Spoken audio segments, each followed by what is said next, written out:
Aujourd'hui, la présentation des 180 secondes va porter sur mon mémoire. En fait, on a essayé de voir comment en didactique on peut outiller les élèves pour qu'ils arrivent à faire preuve de pensée critique quand ils naviguent sur Internet, qu'ils voient des sites. Est-ce que c'est de l'information qui est digne de confiance ou qui n'est pas digne de confiance? Essayer de les aider un peu à faire la part des choses.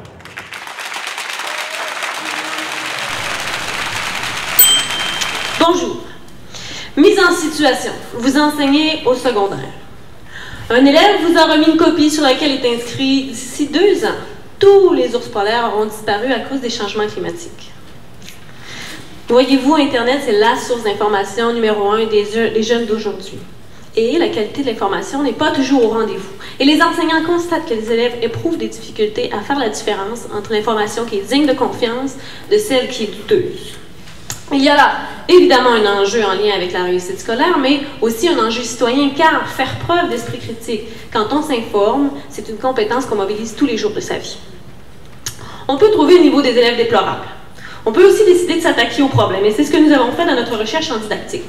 Nous avons développé et expérimenté une intervention pédagogique destinée aux élèves de 5e secondaire. Pendant 5 périodes en classe, nous leur avons présenté les principaux critères d'évaluation de la crédibilité des sources, à savoir l'identité de l'auteur, son expertise, le contenu du site et la présentation de celui-ci.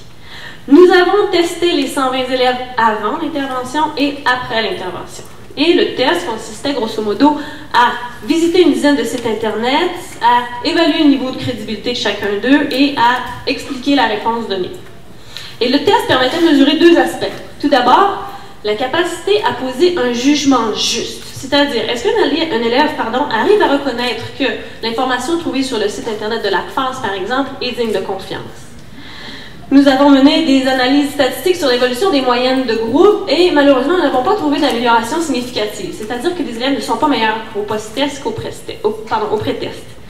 Et donc, si on avait arrêté là les analyses, il faudrait conclure à un échec de l'évaluation. Mais quand on examine le deuxième aspect de la deuxième aspect de la pensée critique, d'autres conclusions s'imposent. C'est-à-dire que des observations ont été faites chez plus de 85% des élèves. Ils ont été capables, par exemple, de donner plus de raisons. Ils ont utilisé les critères adéquats plus fréquemment et ils ont utilisé les critères adéquats de façon juste plus fréquemment. Que doit-on conclure de tout ceci? Eh bien, malgré l'intervention, les élèves ne sont pas meilleurs. Est-ce que c'est parce qu'ils sont trop jeunes? Vous savez,